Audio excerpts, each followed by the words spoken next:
Good evening, শুভ সন্ধ্যা বন্ধুরা। তোমরা সব কেমন আছো? আশা করি তোমরা খুব ভালো আছো। আমিও মোটামুটি আছি। তো সেদিন পার্কে গেছিলাম, সেই ভিডিওটা আজকে এডিট করে তোমাদের দিচ্ছি ইভিনিংয়ে, তাই ইভিনিং জানালাম। সেদিনও ইভিনিংয়ে গেছিলাম। তো দেখো, সোজা আমরা একটা রেস্টুরেন্টে খেয়েছি, খাওয়ার পরে আমরা পার্কে চলে এসেছি। তো মা আর মেয়ে পার্কে ঢুকছে, তোমরা দেখতেই পাচ্ছ। আর আমার সেদিন শরীরটাও খারাপ ছিল।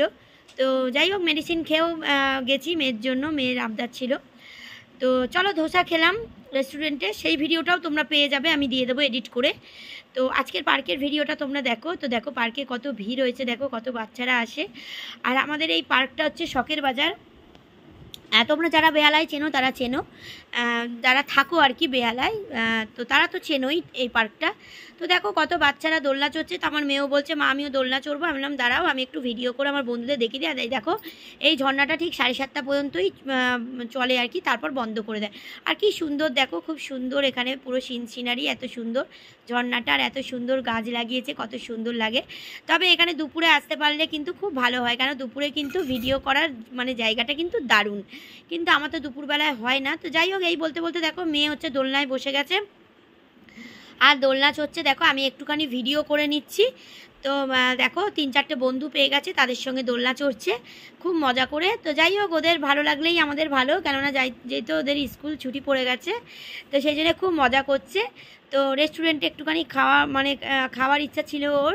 তো ধোসা খেলো, খাওয়ার পরে পার্কে এলো। তো সেই ভিডিওটা তোমাদের আমি দিয়ে দেবো, এডিট করা হয়নি। তো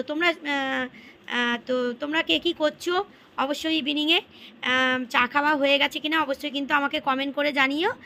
আর দেখো পার্কের ভিডিওটা তোমাদের কেমন লাগছে অবশ্যই কিন্তু আমাকে এটাও কমেন্ট করে জানিও। যদি ভালো লাগে একটা লাইক করে দিও, তাহলেই হবে। আর নতুন নতুন ভিডিও তোমরা আরও পেয়ে যাবে। তো দেখো আমাকে আজকে কেমন লাগছে অবশ্যই কিন্তু জানিও কমেন্ট করে। আর এই ঝর্ণাটাকে কেমন লাগছে সেটাও কিন্তু জানিও। এই ঝর্ণাটা আমার তো খুব ভালো লাগে, এখানে এলে আমার মন খুব ভালো হয়ে যায়। মন খারাপ থাকলেও এই পার্কটা এলে কিন্তু আমার মন ভালো হয়ে যায়। এত সুন্দর সিনারি, এত সুন্দর ওরা গাছ বসিয়েছে, এত সুন্দর পাহাড়ি গাছ, নানা রকম গাছ। আর এই ঝর্ণাটা দেখলে তো আরও আমার মন খুব ভালো হয়ে যায়। তো চলো, এই বলতে বলতে আইসক্রিম খাচ্ছি। আর শরীরটা খুব খারাপ ছিল বন্ধুরা, সেদিন জ্বর ছিল, পুরো একদম গলা বসে গেছিলো, তাও সত্ত্বেও কিন্তু আমি আইসক্রিম খাচ্ছি। ওই যে তোমাদের বললাম যে আমার নিজের শরীরের খেয়াল আমি নিজে রাখি না। তো মেয়ে একটু তোমাদের বাই বলে দিল। তো মেয়েকে বললাম একটু উঠে বন্ধুদের সঙ্গে একটুখানি হাই বলে দাও। তো মেয়ে উঠে বসে খাচ্ছিল, মেয়ে উঠে মেয়ের জন্য একটা আইসক্রিম নিয়েছি, ও উঠে তোমাদেরকে একটু দিল, দেওয়ার পরে তোমাদের সঙ্গে একটু কথা বলছিল। তো আমি কথাটা আমি কিন্তু পরে দিচ্ছি, কথাটা আমি মিউট করে দিয়েছিলাম, কেননা প্রচুর মানে আশেপাশে থেকে প্রচুর কথা আসছিল বন্ধুরা।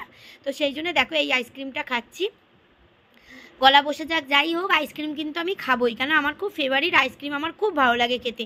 যাই হয়ে যাক না কেন আইসক্রিম আমি খাবোই, চাই জ্বর হোক বা টনসিল ফুলুক, যাই হোক না কেন বাইরে বেরোনো মানেই হচ্ছে বৌদির আইসক্রিম। তো চলো, বাড়ি ফেরার পালা। এবার বাড়ি যাব, অটোর জন্য দাঁড়িয়ে আছি। তো চুড়িগুলো কেমন লাগছে অবশ্যই কিন্তু আমাকে বলো। আর আমি কিন্তু ম্যাচিং করেই চুড়ি পরি, আমার খুব ভালো লাগে। অটো আসবে, অটো করে বাড়ি যাব। তোমরা ইভিনিংয়ে যারা যারা চা খাওয়া হয়নি যাও ঝটপট গিয়ে চা খেয়ে নাও। আমার তো চা খাওয়া হয়ে গেছে।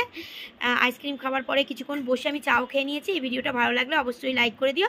সবাই ভালো থেকো, টাটা।